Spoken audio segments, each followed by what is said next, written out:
Subscribe channel Truth.id dan aktifkan lonceng notifikasi untuk mendapatkan informasi seputar live streaming dan video khotbah terbaru. Posisi tombol subscribe berada di kanan atas channel kami dan jangan lupa nyalakan loncengnya.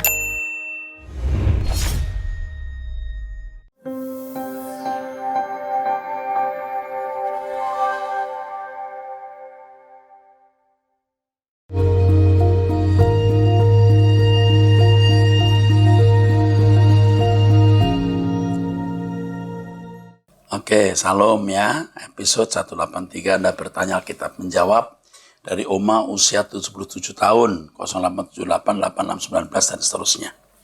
Salam Bapak Pendeta Erastus, ini saya seorang Oma usia 77 tahun. Keadaan tubuh saya sudah mulai lemah, tapi iman saya semakin dikuatkan melalui setiap hari. Saya menjalankan video call dengan adik saya, pujian penyembahan dan berdoa kepada Tuhan Yesus, dan setiap hari mendengar khotbah dari hamba Allah, termasuk Anda bertanya Alkitab menjawab. Saya merasa sudah hampir waktunya saya dipanggil pulang oleh Bapak di surga. Maka saya semakin berusaha hidup berkenan kepada Tuhan. Saya mengerti ini semua saya lakukan bukan kuat gagah dan kesalehan saya, tapi saya tahu ini semua karena kemurahan Tuhan Yesus. Dulu karakter saya buruk, Pak, meskipun aktif dari kecil SM sampai tua. Saya pemarah, gampang tersinggung, sering berpikiran negatif. Tapi syukur puji Tuhan Yesus sekarang sudah mulai berubah meskipun masih jatuh bangun. Kalau saya bangun pagi, saya selalu bersyukur, jadi masih diberi waktu untuk selalu berusaha menjadi lebih baik. Hidup mati kita di tangan Tuhan. Kapan Tuhan Yesus mau panggil, itu waktunya di tangan Tuhan. Yang jadi permasalahannya, apakah saya sudah hidup berkenan di mata Tuhan? Jadi ada rasa takut juga, Pak. Bagus. Masih punya rasa takut, itu masih memiliki sikap berjaga-jaga dan berusaha untuk meningkatkan keberkenanan di hadapan Tuhan. Apakah saya bisa masuk ke dalam kerajaan surga? Bagaimana pendapat Bapak? Saya juga minta tolong Bapak jelaskan firman-Nya Sakaria 1 ayat 1 sampai 10. Tolong juga Pak jawaban dari pertanyaan ini. Ya, oke. Urapan Allah selalu ada pada Bapak sehingga Bapak dapat mengerti rahasia dari firman-Nya yang membuat kami semakin mengerti kehendak Allah. Amin. Sakaria 1 ayat 1 sampai 10. Wah, kita lihat dulu ya. Sakaria 1 sampai 10. Waduh. Ini Oke, saya tahu. Ayat-ayat ini berbicara panggilan Allah kepada bangsa Israel untuk bertobat. Ya. Ini panggilan kepada bangsa Israel untuk kembali kepada Tuhan. Ya. Kalau kita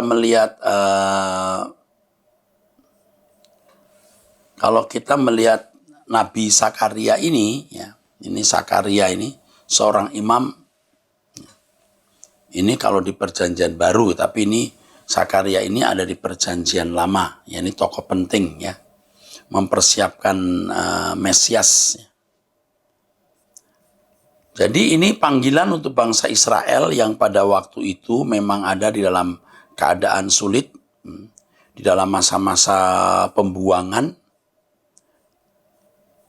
Jadi dia seorang yang benar-benar dipakai Tuhan untuk berbicara kepada umat untuk kembali kepada Tuhan. Saya kira itu saja intinya, bukan suatu yang nggak ada suatu yang istimewa atau khusus. Tentu saja kalau kita mengadakan eksposisi untuk kitab Sakaria, ya tentu kita membutuhkan banyak waktu dan tentu untuk jawaban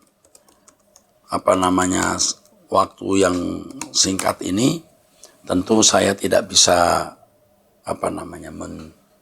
menjelaskan panjang lebar, tapi jelas Sakaria ini menyampaikan suara kenabiannya sekitar tahun 500 sekian. Ini pada zaman masa-masa pembuangan dan memang Zakaria menyaksikan bagaimana bangsa Israel dalam keadaan yang benar-benar menyedihkan karena kejahatan atau dosa mereka. Ya, oke, saya kira hanya itu yang saya bisa jawab. Panggilan untuk bertobat pada zaman sulit ketika bangsa Israel di masa pembuangan, dia menyampaikan suara kenabian sekitar tahun 500 sekian. 512 atau 15 sampai 500 sekian sebelum Masehi. Oke. 0821 2470 dan seterusnya. Salam Pak, terima kasih buat teladan dan pengajaran yang tulus dan murni sehingga saya mengalami perubahan dari yang Bapak berikan. Saya sering download khotbah Bapak untuk obat. Saya mohon maaf Pak, mau minta pencerahan tentang berpuasa. Semakin semangat Pak, sebab melalui Bapak banyak jiwa yang diperkenan. Amin. Puasa itu harus dilahir dari sebuah kebutuhan yang mendesak atau kebutuhan yang mendalam atau kebutuhan yang besar terkait dengan hal rohani atau hal yang berkaitan dengan kekekalan. Jangan puasanya sekedar masalah jodoh atau masalah yang tidak penting, tapi kalau jodoh, pekerjaan misalnya, itu penting sekali di mana Anda membutuhkan pertanyaan dari Tuhan, berpuasalah. Tetapi mestinya sebagai orang percaya yang benar, tiap hari menjaga kesucian, persekutuan dengan Allah, kita sudah memiliki kepekaan. Tuhan Yesus berkata bahwa Tuhan Yesus ketika dikritik oleh orang-orang Yahudi, mengapa tidak puasa? Murid-murid itu tidak puasa, seperti murid-murid orang-orang Farisi. Yesus berkata, ada waktunya nanti mereka puasa. Kata Tuhan Yesus. Ya, selama mempelai masih bersama-sama mereka tidak puasa. Mempelai maksudnya Yesus. Ketika Yesus naik ke surga, murid-murid berpuasa. Di Yerusalem dan Roh Kudus dituangkan. Jadi jangan kita merusak tubuh kita untuk hal-hal yang tidak prinsip. Tubuh kita bait Allah harus dijaga dengan baik. Namun demikian harus diingatkan bahwa puasa itu pun juga baik. Ada waktunya tubuh kita istirahat. Di-reset ulang dengan berpuasa. Dan itu baik. Tetapi jangan mencoba menyuap Allah dengan puasa. Nah, puasa itu macam-macam, ada yang tidak makan dari jam 6 sore sampai besok. Ada puasa dari jam 10 malam sampai besok sore. Ada yang hanya minum saja, tapi tidak makan. Ada yang hanya makan buah-buahan, tapi tidak makan yang lain. Jadi banyak jenisnya. Tapi intinya bukan soal waktu maupun jenis makanan, tetapi kebutuhan yang mendesak untuk kebutuhan rohani. Dan kesediaan kita merendahkan diri di hadapan Allah. Jadi soal tidak makan jangan menjadi cara kita mau menyuap Tuhan. Aku udah kelaparan nih Tuhan, aku rela nih demi ini, demi itu. Jangan. Ya, oke. Saya berterima kasih untuk pertanyaan ini. Kenapa? Orang ini menurut saya menyenangkan di hadapan Tuhan. Ada orang yang menyenangkan. Berusaha terus ya. Jangan jatuh dalam dosa, hidup dalam kesucian, supaya benar-benar bisa menyenangkan hati Tuhan. Oke, salam Pak Erastus. Doa saya Tuhan selalu menyertai. Amin. Pak, sekitar 46 tahun yang lalu, almarhum ibu saya mengalami suatu pertobatan yang disertai dengan zaman Roh Kudus. Ibu saya tinggal di Toraja. Saat itu ibu bertobat, benda-benda pusaka di rumah kami semua dibakar dalam sebuah doa bersama dengan aktivis gereja. Benda-benda yang dibakar berupa tombak sakti, batu-batu yang menyerupai ternak, yang dianggap adalah jelmaan hewan, bisa membuat hewan ternak banyak, dan memang kami punya ternak banyak sekali.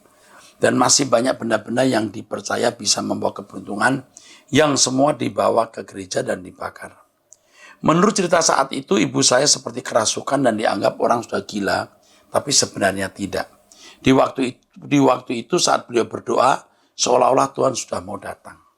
Singkat cerita, mulai saat itu ibu saya dimusuhi orang-orang, bahkan dimusuhi rumpun keluarga sendiri, dan mereka mengutuk karena beliau telah membakar benda-benda yang dianggap keramat, bahkan sempat diadili di desa. Setelah semua peristiwa itu terjadi, kehidupan keluarga saya bukan semakin baik, malahan mengalami keterpurukan. Ternak sering mati mendadak, hasil pertanian sering rusak, sering cekcok dalam rumah tangga dan kira-kira 15 tahun berlalu peristiwa tersebut rumah kami terbakar habis. Kakak perempuan saya hampir gila dan banyak lagi peristiwa yang pahit yang kami alami yang sampai sekarang masih menghantui. Dan beliau meninggal setelah mengalami sakit jantung selama 4 tahun. Dan di saat-saat ibu saya sakit hampir mengalami keputusan iman. Tapi puji Tuhan beliau meninggal dengan tetap dalam iman kepada Yesus. Yang pertama, tidak mudah menganalisa kisah ini. Yang pertama, kalau jimat-jimat tadi dibakar, sudah benar. Semua pusaka jimat yang mengandung kuasa gelap harus dimusnahkan. Tetapi, tidak semua benda yang memiliki nilai-nilai artistik, nilai-nilai seni, nilai-nilai art harus dibakar. Bisa dilestarikan, bisa diberikan ke museum, bisa diberikan ke orang. Ya, harus tahu mana jimatnya, mana yang bukan jimat. Ya, ini harus diketahui karena soal bakar-bakar jimat saya juga itu sering urusan saya. Tapi harus peka ini jimat yang harus dibakar dan jimat yang tidak perlu dibakar. Ya. Lalu kalau sampai Anda punya keluarga terpuruk itu bukan sesuatu yang dianggap kecelakaan. Bisa saja Tuhan sedang memurnikan hidup. Kalau dulu banyak harta dimiliki karena kuasa gelap, sekarang kuasa gelap ambil lagi. Bisa. Tuhan juga bersihkan. Anda merasa ibu Anda mati dalam keadaan keputusasaan iman. Belum tentu. Ya, tapi tetap dalam iman kepada Yesus. Ibu Anda waktu meninggal dan melihat kemuliaan surgawi, dia nggak menyesal kehilangan semua harta itu. Tetapi mengenai masalah cekcok dalam rumah tangga, nah ini masalah buat saya paling penting. Kenapa sampai cekcok? Saya khawatir pelayan gereja itu hanya melayani secara okultisme, tetapi tidak melayani penggembalaan untuk merubah karakter. Itu terjadi. Sehingga iblis masih punya celah untuk menghancurkan seseorang. Jadi kuasa gelap dihancurkan, tapi karakter orang nggak diperbaiki. Ini bahaya. Nah, ini yang saya khawatirkan. Lalu di sini kakak perempuan saya hampir gila dan banyak lagi peristiwa pahit. Ya, itu harus harga yang harus dibayar. Seandainya, saya kan tidak tahu pasti, jimat-jimat itu dulu memang pernah memberikan kekayaan. Dan itu diambil alih oleh iblis dan Tuhan pun mengizinkan Anda dihabisi.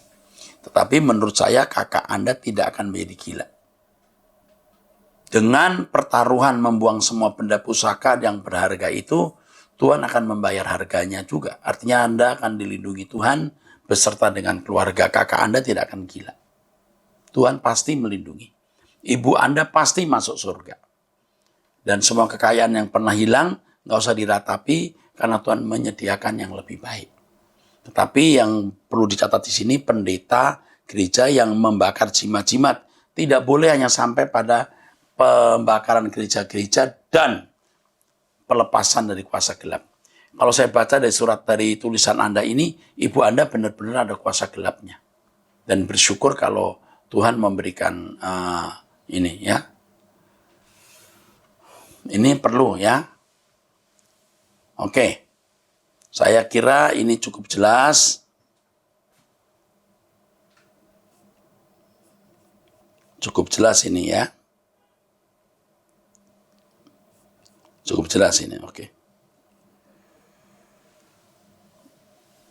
Apakah ini jadi? Apakah benar yang dilakukan almarhum ibu saya? Betul, membakar jimat. Apakah hal buruk yang kami alami akibat dari tindakan beliau membakar benda-benda? Saya tidak katakan ya atau tidak.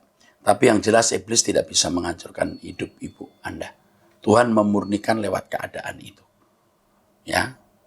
Mohon penjelasannya Pak. Ya, oke. Karena kejadian ini sebelum saya lahir, saya umur 36 tahun. Saya punya kerinduan ingin menceritakan orang-orang keberanian iman yang ditunjukkan ibu saya. Wah, saya juga salut. Ibu Anda orang berani. Peristiwa itu menggegerkan kampung saya. Ada orang-orang yang menjadikan sebagai bahan olok-olokan. Oke, aku salut juga. Anda juga termasuk orang yang dipilih Tuhan. Tindakan ibu Anda ini akan membuat Anda jadi orang-orang yang akan diingat Tuhan dan dikasih Tuhan. Ya, puji Tuhan, bro. Ya, puji Tuhan. Saya salut. Anda orang yang dipilih Tuhan. Ya, ibu Anda sudah di surga dan kakak Anda akan dipelihara Tuhan. Tolong jagai kakakmu. Oke, 08967516 dan seterusnya dari Solo pecinta suara kebenaran. Salam, saya mau bertanya untuk mendapatkan pencerahan tentang kebenaran firman Tuhan untuk aktivitas kehidupan anak-anak Tuhan, Pak. Kalau untuk orang Papua atau yang lainnya, saya masih belum maju budayanya. Memakai koteka saja atau ibu-ibu tanpa busana dibolehkan. Kalau begitu untuk profesi foto model, memakai pakaian dalam saja dibolehkan atau dilarang, Pak, menurut firman Tuhan atau Alkitab. Apakah ada pembedaan, Pak? Ada. Orang Papua tidak memakai baju karena memang budaya, kultur, dan pendidikan, serta taraf moral, taraf budaya mereka. Tapi kalau orang di kota sudah mengerti bahwa berpakaian yang tidak santun itu dianggap tidak sopan. Jadi jangan lakukan apa yang membuat orang lain tersandung. Kalau Anda pakai koteka misalnya, maaf ini laki atau perempuan? Ini perempuan. Kalau ada laki-laki di sana harus pakai koteka, ya pakai aja koteka. Dan itu semua tidak menjadi batu sandungan. Ini kalau Anda perempuan ya jangan pakai baju lah ya. Anda pasti malu orang biasa pakai baju. Apakah ada pembedaan, Pak? Ada. Untuk orang barat boleh karena budayanya orang membolehkan. Sedangkan untuk orang timur tidak boleh karena budaya orangnya tidak membolehkan. Nah iya. Ini masalahnya bukan masalah hal itu salah atau benar. Tetapi apakah itu menjadi berkat atau tidak? Karena salah atau benar bisa relatif. Orang wanita tidak pakai BH, tidak pakai bra ya. Itu di Papua tidak dianggap nggak sopan. Tapi kalau di sini orang gila. Kan beda budayanya. Salah benarnya itu bisa relatif. Bagaimana orang mengkonsep, membangun, ya, mengkonstruk budaya. Itu beda-beda setiap tempat. Nah kalau di barat misalnya orang pakai pakaian dalam saja dianggap sopan, ya silahkan saja. Tapi tidak semua orang barat juga begitu, bukan? Ada yang santun juga. Nah itu masalahnya menjadi berkat atau tidak, menjadi batu sandungan atau tidak. Paulus juga mengatakan begitu kok. Ya kalau hal ini menjadi batu sandungan, ya jangan lakukan. Itu kan bukan soal atau benar jadi batu sandungan atau tidak. Ya kalau Paulus mengatakan satu pernyataan, ini mesti didengar ya. Saya bacakan ya firman Tuhan di pernyataan Paulus ya. Di dalam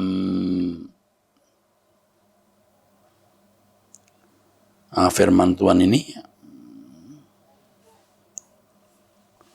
bahwa tidak semuanya itu menjadi berkat, makanya harus serius. Apakah benar-benar tindakan itu memberkati orang lain atau tidak? Bersyukur kalau kita masih punya kesadaran, saudaraku sekalian ya. Segala sesuatu diperbolehkan benar. Segala sesuatu diperbolehkan benar, tapi bukan segala sesuatu berguna. Segala sesuatu diperbolehkan benar, tapi bukan segala sesuatu membangun. Nah, itu maksudnya. Bisa dibolehkan, nggak ada hukum ini, nggak ada hukum itu, tapi membangun nggak? Emangnya salah Pak pakai bikini? Nah, bukan benar atau salah, tapi membangun tidak, menjadi berkat tidak. Ya. Yang benarnya sikap kita sebagai orang Kristen harus bagaimana Pak? Bolehkah atau tidak bolehkah profesi foto model ketika disuruh mengenakan pakaian dalam saja atau bikini? Kalau fotonya tidak divulgar, boleh atau tidak? Terima kasih atas penjelasan Bapak. Foto model, menjadi foto model nggak salah. Tapi kita pasti memiliki batas-batas. Yang ini saya tidak mau. Yang itu saya mau. Itu kan hak saudara. Tapi Pak, kalau kita begitu bisa nggak laku, ya nggak boleh. Ya nggak apa-apa, cari profesi yang lain saja. Kalau foto model kalau Anda jadi foto model harus memperagakan yang ini, Anda boleh mengatakan tidak. Yang ini bikini juga, tapi bikini yang masih sopan dipakai, nggak apa-apa. Tapi kalau sampai buka-bukaan sampai waduh begitu rupa kan Anda bisa berkata tidak. Nah, di sini setiap orang harus memiliki kepekaan. Apakah ini menjadi berkat atau tidak? Karena saudara orang percaya, umat pilihan. Ini kalau boleh ngomong, nih dibayar berapa sih sampai kita melukai hati Tuhan?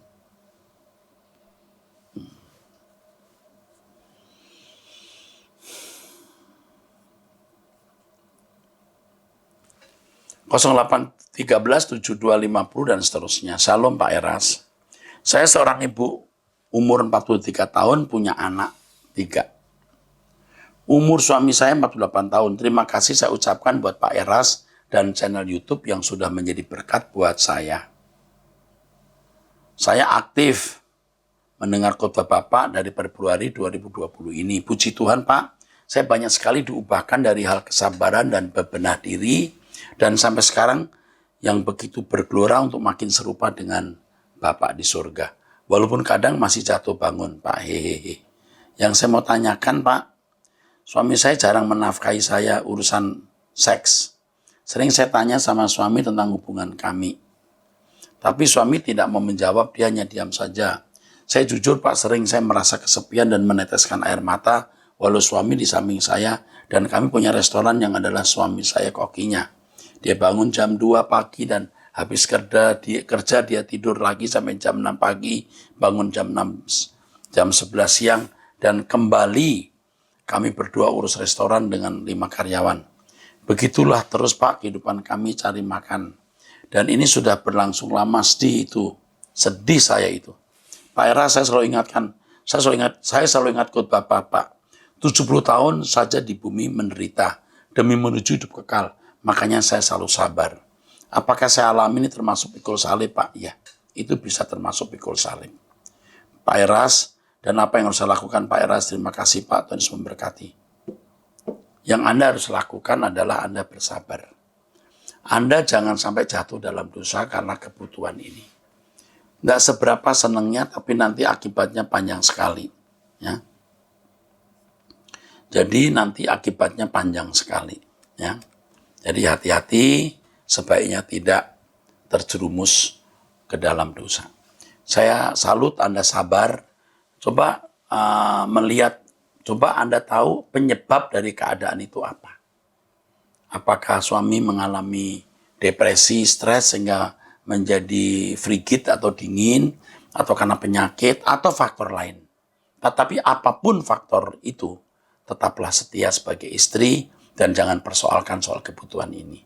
Makin hari nanti Anda akan makin bisa menangani, karena makin tua kita makin tidak memiliki hasrat seperti itu yang bergelora. Oke, semoga Anda kuat.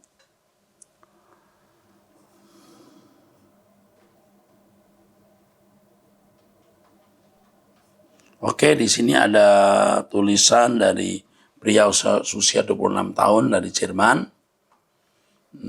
Salam Pak Erastus, saya hanya ingin menyampaikan pesan dan bukan pertanyaan, jadi tidak perlu dibacakan. Oke, terima kasih. Kalau tidak boleh dibacakan, mau saya baca. Terima kasih untuk penjagaannya supaya saya tidak mendapat serangan dari haters. Berarti saudara dari Jerman usia 26 tahun ini menjagai saya, laki-laki. Oke.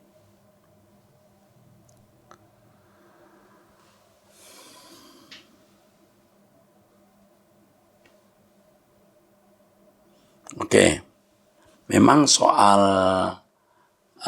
yang dibicarakan di sini masih jadi perdebatan sampai hari ini, ya.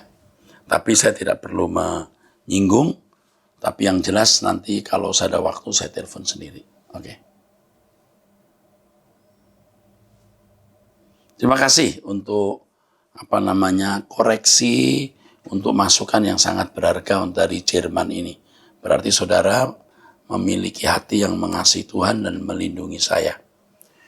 Oke, 08 ya. 0895 8065 8 dan seterusnya. Salam Pak Eras. Saya mau bertanya apakah kedatangan Tuhan sama dengan hari Tuhan seperti yang tertulis 1 Korintus 5 ayat 5. 1 Korintus 5 ayat yang kelima. 1 Korintus 5 ayat yang kelima. Saya baca dulu. 1 Korintus 5 ayat yang kelima.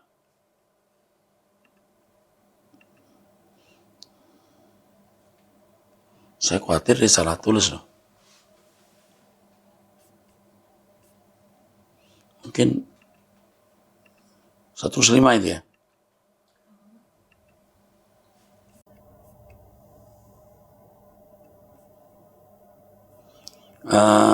Tuh, apa? 1 Korintus 5 ayat 5.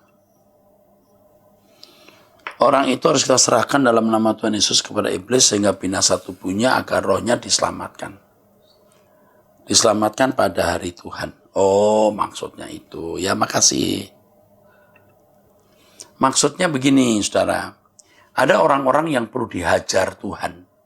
Dihajar dengan penderitaan sakit fisik, tapi bertobat.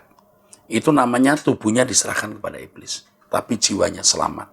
Pada hari Tuhan tentu maksudnya bisa hari kedatangan Tuhan, bisa hari penghakiman nanti. Yang lebih baik tubuhnya diserahkan ke iblis, tapi jiwanya selamat. Tapi lebih baik lagi tubuhnya tidak diserahkan iblis, jiwanya tetap selamat. Artinya tubuh sehat, tidak ada masalah, sampai meninggal dan efektif untuk pekerjaan Tuhan. Ini kondisi ekstrim orang-orang yang memang keras kepala sehingga tubuhnya diserahkan kepada iblis, tapi jiwanya selamat. Itu maksudnya hari Tuhan di sini, hari kedatangan Tuhan atau hari pengadilan Tuhan. 08579617 dan seterusnya dari pria usia 25 tahun. Selamat sore Pak Eras, nama saya Rama, umur 25 tahun. Saya sudah lama mendengar khotbah Pak Eras, walaupun karakter saya masih belum sempurna betul, tapi tetap terus dengar. Pak, saya mau tanya tentang Kejadian pasal 1 yang saya mau tanyakan. Mengapa hari pertama dan sampai ke-6 ditulis jadilah petang dan jadilah pagi? Apakah jadilah pagi dan petang itu artinya dijadikan melalui proses? Sebab secara rinci juga dijelaskan tahap demi tahap. Cakrawala dulu, kemudian air dan darat, dan di ayat-ayat berikutnya baru benda penerang. Yang pertama, kata hari dalam bahasa Ibrani-nya yom. Dan para ahli ada yang mengatakan yom tidak selalu berbicara mengenai waktu 24 jam. Juga bisa berarti periode. Tetapi ini masih jadi bahan perdebatan. Oke, anggaplah satu hari 24 jam. Apakah masih ada proses? Saya percaya masih ada proses. Jadi waktu penciptaan tidak seperti keajaiban. Satu proses. Walaupun hanya 24 jam. Tapi kalau kata yom itu berarti periode, wah berarti lewat proses panjang. Oke. Di ayat yang ke-29 dikatakan jelas, makanan pada manusia pada mulanya adalah tumbuhan yang berbiji dan buah yang berbiji. Tapi dari 26 juga jelas dikatakan berkuasa atas ternak. Nah, pada waktu itu ternak itu berdaya gunakan untuk apa ya Pak? Kalau zaman sekarang kan timbul, kan diambil dagingnya, susunya, telurnya, kotorannya, dan lain-lain. Nah, tentu saja di kitab Kejadian tidak di drill, tidak di breakdown hal-hal yang detail seperti itu. Ya, karena Alkitab bukan buku ilmu pengetahuan, walaupun pasti menyangkut ilmu pengetahuan. Jadi yang dikatakan dalam Alkitab ini atau dalam firman Tuhan ini jelas sekali bahwa Allah yang menciptakan ternak dan lain-lain, dan ada banyak kegunaan yang tidak dijelaskan. Ya. Seperti tanaman ada herbal, ada buah, itu juga nggak dijelaskan. Jadi memang tidak prinsip. Yang prinsip adalah bahwa Allah sebagai penciptanya. Dan kalau mengenai makanan, tumbuhan yang berbiji dan buah yang berbiji, jelas pada waktu itu tentu dalam kondisi manusia mula-mula demikian. Ya, dengan metabolisme tubuh yang ada pada waktu itu. Apakah ini bisa berarti umum? Nah, sebab pada akhirnya setelah Nuh, Tuhan mengizinkan orang makan daging. Berarti bukan sesuatu yang mutlak. Ini satu. Yang kedua, Nah ini penafsiran yang kedua ini saya mesti kasih tahu. Bahwa ketika kitab Kejadian ini, manusia belum jatuh dalam dosa. Nah pertanyaannya, apakah kalau manusia tidak jatuh dalam dosa, tidak makan daging? Ya saya tidak bisa menjelaskan juga, karena berandai-andai. Tapi yang jelas saya katakan bahwa semua diciptakan Allah bukan ada dengan sendirinya. 2, pasti ada maksud dan tujuan untuk semua yang Allah ciptakan walaupun tidak dijelaskan secara detail. 3, bahwa pada waktu diciptakan itu, manusia belum jatuh dalam dosa. Apakah selanjutnya manusia akan tetap makan tumbuhan yang berbiji dan buah yang berbiji? Ya kita tidak jelas, tetapi itu tidak prinsip, karena pada akhirnya kan manusia jatuh dalam dosa. Dan jangan lupa, ketika ditulis kitab Kejadian, manusia sudah jatuh dalam dosa. Jadi mau makan biji atau tidak sudah jadi masalah, tidak jadi masalah lagi, karena sudah jatuh dalam dosa. Nanti di surga bagaimana baru kita lihat kehidupan yang baru nanti. Oke? Amin. Makasih Pak, semoga saya bisa sampai LB3. Bisa lah ya, tapi banyak PR yang harus diselesaikan dan diperbaiki dalam diri saya. Sama. Tapi nanti jika di LB3 saya akan bertanya kepada Tuhan Yesus, lalu kepada Bapak, Adam dan Ibu Hawa, dan juga malaikat tentang apa yang saya tanyakan secara rinci. Oke. Semangat Pak. Mohon jika berkenan Pak Eras. Oke. Terima kasih. Kita akhiri sampai di sini. Sampai bertemu di episode mendatang. Tuhan berkati.